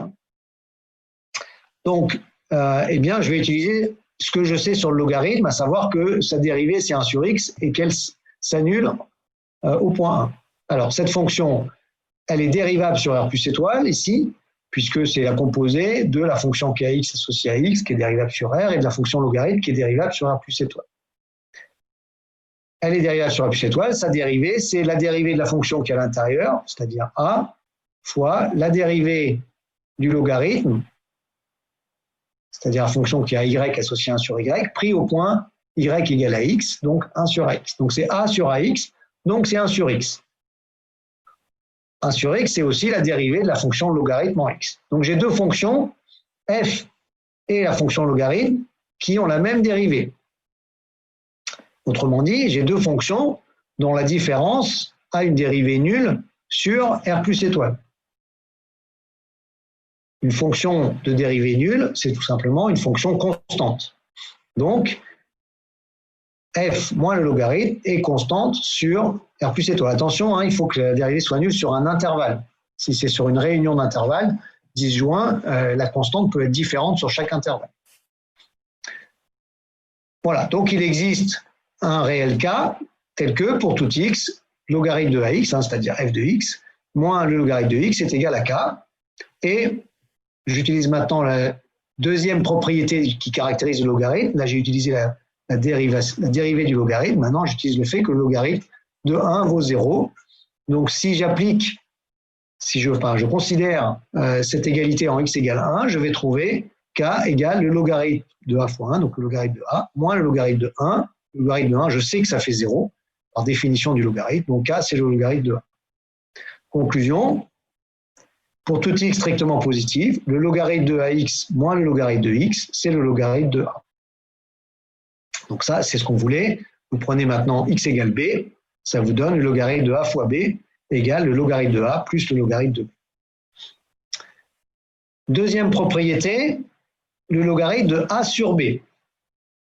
Donc ça, évidemment, c'était aussi ce que je vous ai dit tout à l'heure sur les tables de logarithme. Hein, ça servait aussi, évidemment, à calculer les quotients, qui était encore plus pénible, évidemment, que calculer des produits à la main. Donc, le logarithme de a sur b, c'est tout simplement la différence des logarithmes de a et de b, et cas particulier, évidemment, si a égale 1, le logarithme de 1 sur a, c'est l'opposé du logarithme de a. Alors, comment on fait ça? Là, il n'y a pas du tout besoin de refaire une étude de fonction. Ça va être une conséquence toute simple de ce qu'on a montré à l'instant. J'écris que le logarithme de a sur b plus le logarithme de b, c'est une somme de deux logarithmes, donc c'est le logarithme du produit. Donc c'est le logarithme de a sur b fois b. A sur b fois b, évidemment, ça fait 1. Donc c'est le logarithme de a. Conclusion, le logarithme de a sur b, c'est le logarithme de a moins le logarithme de b que je retranche ici. Et évidemment, si je considère le numérateur égal à 1, ben, le logarithme de 1 sur a, c'est le logarithme de 1 moins le logarithme de a, donc moins le logarithme de 2. Troisième propriété, pour tout A réel strictement positif, pour tout entier relatif n, le logarithme de a puissance n, c'est n fois le logarithme de a. Par exemple, le logarithme de a au carré, c'est 2 fois le logarithme de a. Le logarithme de a au cube, c'est 3 fois le logarithme de a. Mais le logarithme de a puissance moins 1, c'est-à-dire de 1 sur a, c'est bien moins 1 fois le logarithme de a. C'est ce qu'on a écrit ici. Alors, on fait la démonstration d'abord pour n entier, naturel, par récurrence. Pour n égale 0, c'est très simple. A puissance 0, par définition, ça vaut 1. Le logarithme de a puissance 0, c'est donc le logarithme de 1 qui, par définition, vaut 0. C'est compatible avec ce qui est écrit ici, puisque pour n égale 0, je dois bien trouver 0 fois le logarithme de a, c'est-à-dire 0. Ça, c'est l'initialisation de la récurrence. L'hérédité.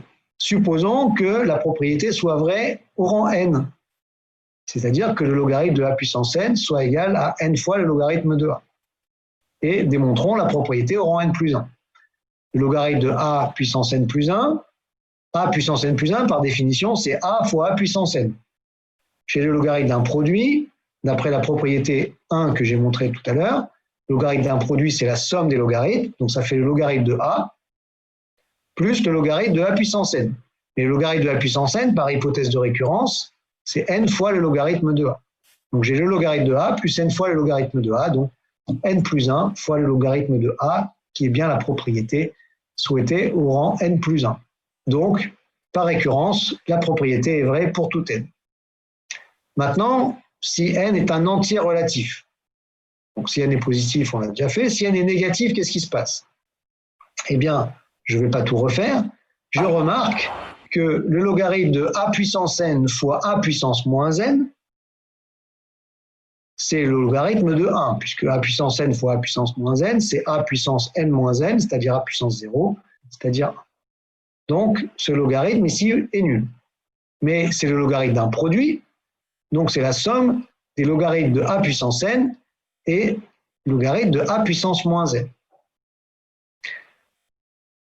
Le logarithme, donc je sais que ce nombre est nul, et attention, n comme il est strictement négatif, moins n est positif. Donc moins n, je peux lui appliquer cette propriété, autrement dit le logarithme de a puissance moins n, c'est moins n fois le logarithme de a.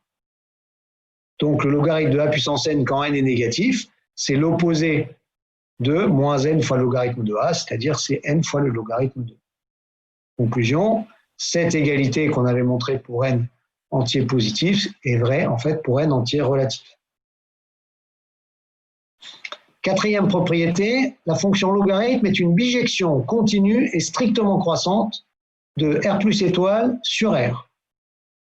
Attention, le sur R veut dire que la bijection, ici, a pour ensemble donc, de départ 0 plus l'infini, mais atteint toutes les valeurs, tous les réels possibles. On dit tout réel est un logarithme. Démonstration, eh bien, on va étudier tout simplement la fonction. Cette fonction logarithme, on sait que donc, elle est définie et dérivable sur R plus étoile. Sa dérivée, par définition, c'est 1 sur x, qui est strictement positif. Donc, la fonction, elle est strictement croissante, elle est aussi continue, évidemment, puisqu'elle est dérivable. Par ailleurs, donc il faut maintenant que je regarde, donc j'ai une fonction continue strictement croissante, donc je sais qu'elle établit une bijection de son ensemble de définitions, en l'occurrence 0 plus l'infini, vers l'image de cet ensemble de définitions. Comme la fonction est croissante, l'image va être donnée par la limite de la fonction en 0 pour la borne inférieure et par la limite de la fonction en plus l'infini pour la borne supérieure. Alors, on va donc déterminer ces deux limites. Le logarithme de 2, je sais qu'il est plus grand strictement que le logarithme de 1, puisque la fonction est strictement croissante, et le logarithme de 1 est nul, par définition de la fonction logarithme. Donc, le logarithme de 2 est strictement positif. Donc, si je regarde la suite de termes général n fois le logarithme de 2, c'est une suite arithmétique de raison un réel strictement positif, donc elle tend vers plus l'infini. Or, n fois le logarithme de 2, c'est aussi le logarithme de 2 puissance n, c'est ce qu'on a montré avant. Conclusion, la fonction logarithme, elle atteint des valeurs aussi grandes que je veux quand son argument est aussi grand que je veux. D'accord? Donc, comme la fonction est strictement croissante, ça veut dire que cette fonction, en fait, le logarithme, enfin, ce que j'ai établi ici, c'est que la fonction logarithme n'est pas bornée, et une fonction croissante non bornée, c'est une fonction qui admet plus l'infini comme limite. Attention, hein, c'est pas vrai d'une fonction non croissante. Vous pourriez avoir une fonction qui oscille, d'accord, qui ne soit pas bornée, mais qui repasse aussi souvent que vous voulez à 0. Une fonction croissante non bornée, elle tend nécessairement vers plus l'infini. Je vous ramène au chapitre sur la continuité. Conclusion, la limite du logarithme en plus l'infini, c'est plus l'infini. Maintenant, il nous faut la limite en 0. Alors, la limite en 0, il n'y a pas besoin de tout refaire, puisque quand x tend vers 0, la limite du logarithme va être la même que la limite du logarithme de 1 sur x quand x tend vers plus l'infini. Attention, hein, c'est x tend vers 0 plus ici, puisque la fonction logarithme n'est définie que pour x strictement positif. Donc je pose, si vous voulez, y, là j'ai écrit 1 sur x, j'aurais pu écrire 1 sur y en posant y égale 1 sur x, ça aurait peut-être été plus simple. Et maintenant, la fonction, la limite de logarithme 1 sur x en plus l'infini, pour la calculer, je peux utiliser le fait que le logarithme de 1 sur x, c'est moins le logarithme de x. Et là, maintenant, j'ai moins la limite de log de x en plus l'infini, donc moins l'infini.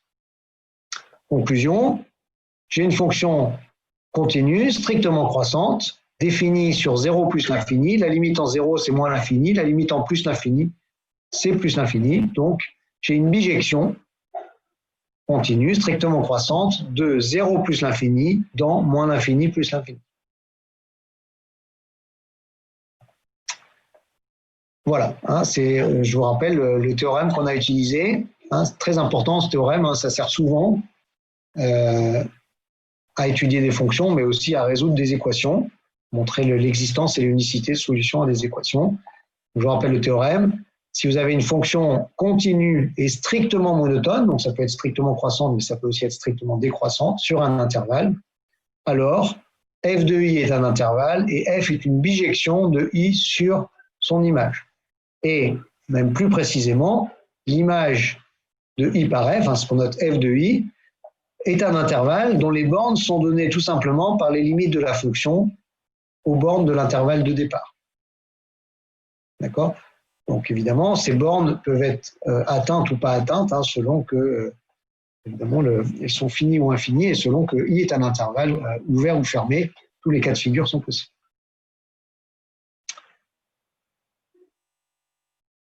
On continue. Je m'intéresse maintenant à... donc le but, hein, c'est de tracer le plus précisément possible le graphe de cette fonction logarithme. Donc je vais m'intéresser à la tangente à la fonction logarithme en x égale 1. Alors ça, si vous vous rappelez, en fait, on l'a fait tout à l'heure. Hein, on a dit, ah oui, c'est une conséquence du fait que la dérivée du logarithme en 1 est égale à 1, puisque la limite quand h tend vers 0 de logarithme de 1 plus h sur h, c'est-à-dire logarithme de 1 plus h moins 1 sur 1 plus h moins 1, par définition, donc c'est la limite du taux d'accroissement du logarithme en 1, et donc c'est la dérivée du logarithme en 1, c'est-à-dire 1 sur 1, c'est-à-dire 1. Donc, autrement dit, comme ça sur ça, ça tend vers 1, ça veut dire que ça est équivalent à 1 fois h. Donc, logarithme de 1 plus h équivalent à h, ça fait partie des équivalents que vous devez absolument connaître, qui étaient à la fin du chapitre précédent. Hein, qui, encore une fois, ne sont pas magiques, hein, se déduisent tout simplement d'une dérivée. Voilà, donc ça va me permettre de tracer la tangente au graphe de la fonction logarithme au point x égale 1, y égale 0. Pour être encore plus précis que ça, on peut étudier la position de la courbe représentative du logarithme par rapport à sa tangente. D'accord ? Ce qu'on peut montrer, c'est que le logarithme de 1 plus h est toujours plus petit que h. Autrement dit, le graphe de la fonction est toujours en dessous de sa tangente au point d'abscisse 1. Donc voilà le graphe de la fonction. Alors j'ai pas représenté la tangente, donc je vais la visualiser avec la souris. Donc la tangente au point 1 ici, elle est comme ça, et donc vous voyez que la fonction logarithme est bien toujours en dessous de sa tangente. Voilà, donc j'ai bien une limite moins l'infini en 0 et une limite plus l'infini en plus l'infini, mais attention, la fonction logarithme, elle croît très lentement. Hein, j'ai mis log de x, hein, parfois vous verrez cette notation dans des exercices, dans des livres de cours. En fait, ce qu'il faut savoir, c'est que la notation ln, pour logarithme népérien, c'est une notation essentiellement française. D'accord, francophone, on pourrait dire. Mais la notation anglo-saxonne et en fait internationale, c'est plutôt log pour logarithme. D'accord, donc voilà, soyez pas étonnés. Vous pouvez bien entendu utiliser les deux, il n'y a pas d'ambiguïté. Quand on écrit log ou ln, c'est la même chose.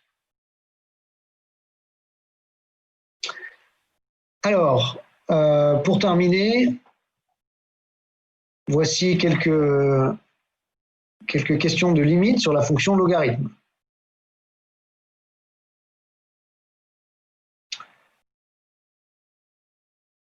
Alors, on va traiter les premiers ensemble.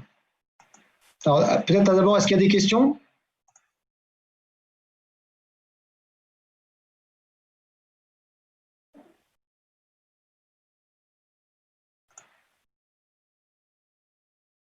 Alors, si vous avez des questions, posez-les plutôt en...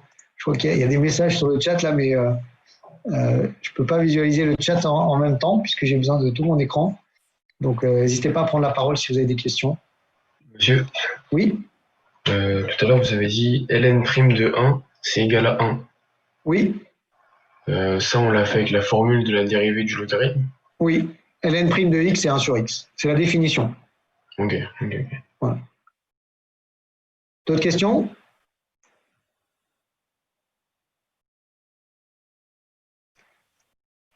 Bien. Alors, ce qu'on va faire là, puisque je vois qu'il est l'heure, je vais vous laisser chercher pour la prochaine fois cet exercice et puis on le corrigera en début de séance, donc pour la semaine prochaine. Je vous recommande aussi de vous avancer un petit peu sur le chapitre. Pour l'instant, j'ai mis sur Moodle que le début, donc logarithme exponentiel. Je vais le compléter rapidement dans la semaine, donc vous l'aurez en entier dans la semaine. Voilà, prenez un peu d'avance, notamment parce que bien les parties 2 et 3 du chapitre vont être des choses avec lesquelles, pour la partie 2, vous n'êtes pas forcément très familier. Pour la partie 3, c'est des choses nouvelles. Donc, c'est bien d'anticiper un petit peu, d'accord ?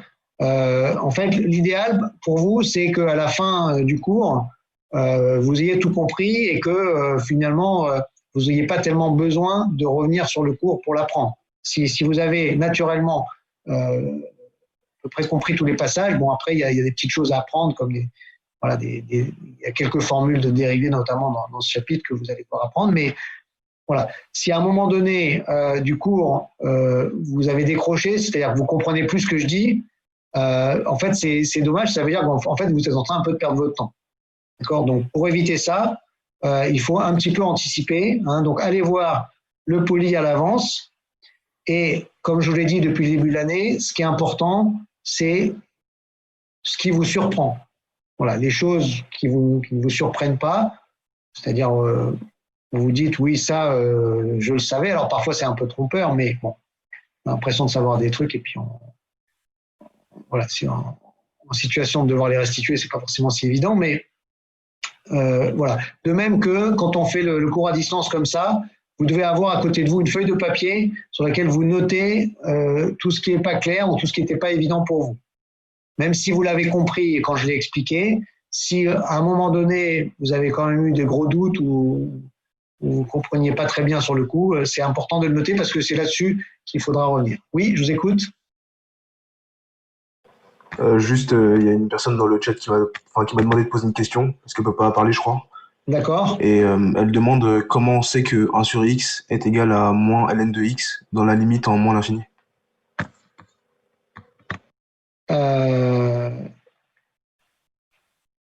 Non, c'est pas 1 sur x qui vaut moins log de x, c'est le log de 1 sur x qui vaut moins log de x.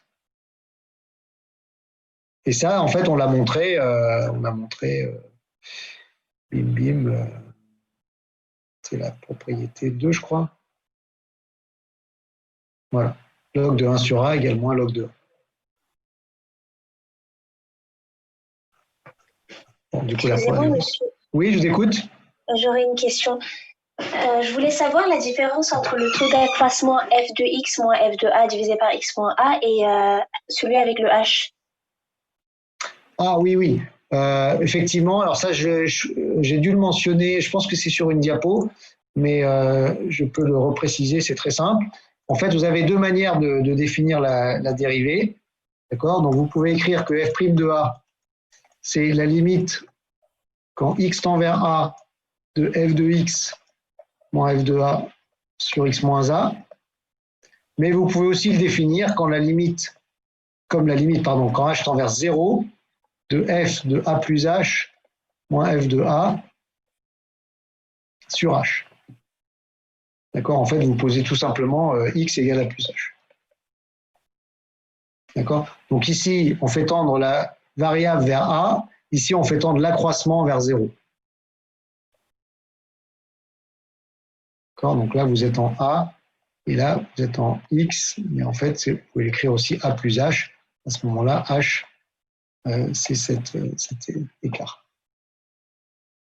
D'accord, merci. Oui, merci. Voilà, c'est important de bien connaître les deux parce qu'il y a des situations où, notamment quand vous allez faire des calculs de limite, reconnaître des dérivés dans des calculs de limites. Il y a des situations où c'est plutôt ça et d'autres c'est plutôt ça. Alors en fait, évidemment, là vous pouvez toujours dire, ça, de toute façon, c'est la dérivée en x égale 0 de la fonction qui à x associe f de a plus x.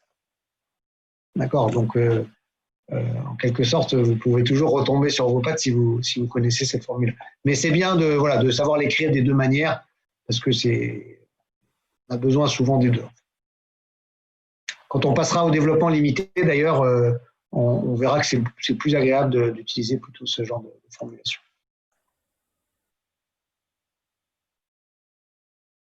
Merci. Est-ce que vous savez si vous allez mettre un DM du coup pour lundi prochain? Oui, il y aura un DM. Il y a les seules semaines où il n'y a pas de DM, c'est celles où il y a un partiel. Et comme pour l'instant, il n'y a pas de partiel programmé, voilà. Et de toute façon, même s'il y avait le partiel le 30 novembre, on n'est pas encore au 30 novembre. Donc, il y a un DM chaque semaine. Mais vous allez le mettre quand du coup? Je vais le mettre en début de semaine, alors un peu plus tôt que le dernier. Que j'ai mis un peu tard, du coup je l'ai fait plus court que d'habitude. Et voilà, donc je peux pas vous dire exactement, mais probablement mercredi. Mais... Et monsieur, sur les DM, est-ce que vous pouvez augmenter la capacité de volume du document? C'est quoi? C'est le poids du fichier ou le nombre de fichiers? Le poids, parce que je crois que c'est réglé sur 5 mégas. Et 5 mégas, faut faire plusieurs. Moi, je le mets en PDF et je sais que c'est un peu moins c'est entre 5 et 10, quoi. D'accord. Bon, oui, j'augmenterai, pas de souci. Que même pour le prof, je pense que c'est plus facile d'avoir un seul document que... Oui, ça c'est vrai. Oui, si vous pouvez faire un seul document, c'est mieux. Donc, j'augmenterai la capacité. Oui. Il doit y avoir une capacité par défaut que j'ai laissée, mais il n'y a pas de souci. Ok, merci. Monsieur? Oui? Juste, j'étais pas là au tout début, pendant 5-10 minutes. Est-ce que vous avez parlé d'un certain QCM? Il y a un QCM ou peut-être que non? Non, j'ai pas parlé de QCM. Non, pas de QCM. Donc, c'est juste les DM qu'il y a la semaine, chaque semaine, quoi. Voilà, les QCM, je vous préviendrai dès qu'il y aura du nouveau sur les QCM.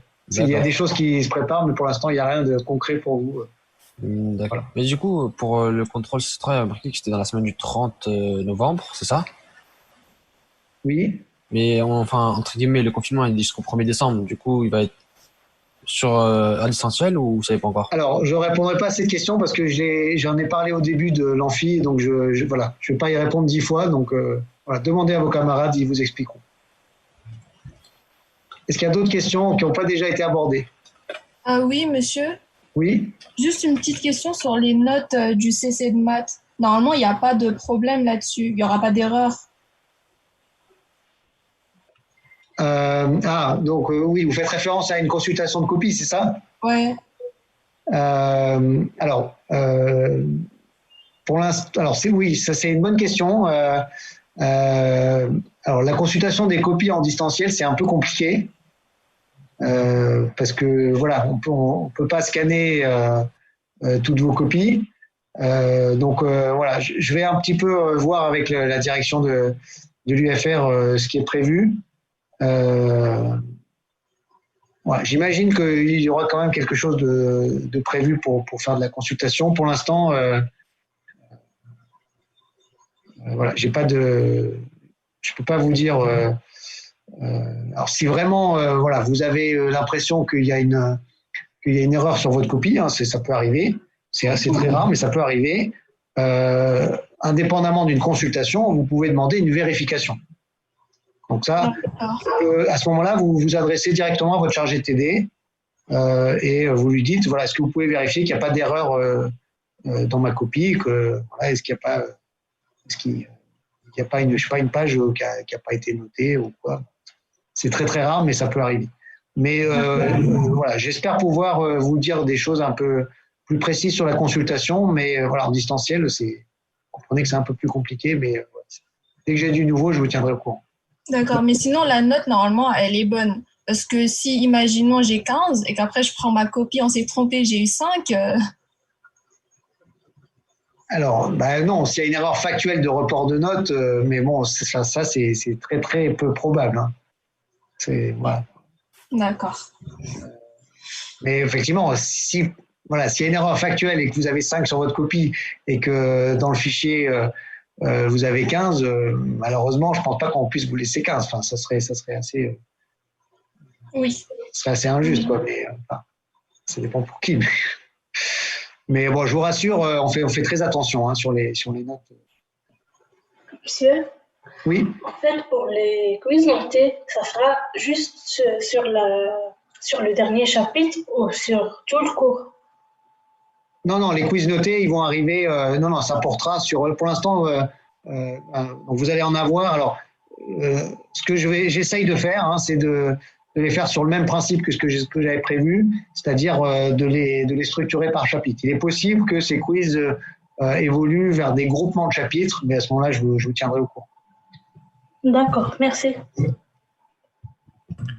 Monsieur, excusez-moi, est-ce que tous les quiz arriveront en même temps ou ils arriveront les uns après les autres? Ils vont arriver les uns après les autres. D'accord, merci. Monsieur? Oui. Excusez-moi, j'ai une question par rapport avec le théorème de la bijection. Oui. Lorsqu'on cherche l'intervalle image,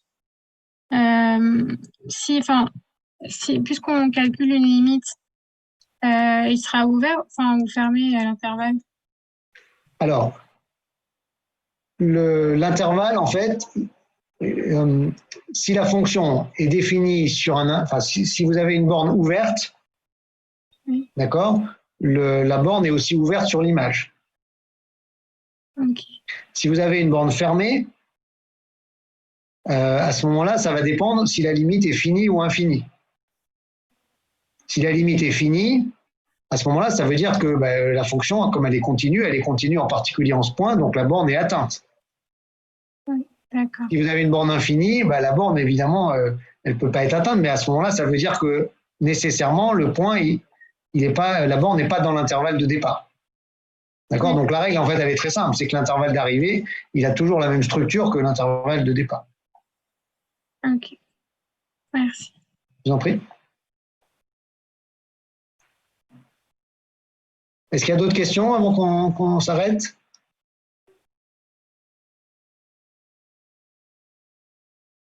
Bien, je vous souhaite une bonne semaine à tous et puis je vous dis donc à lundi prochain. Au revoir, monsieur.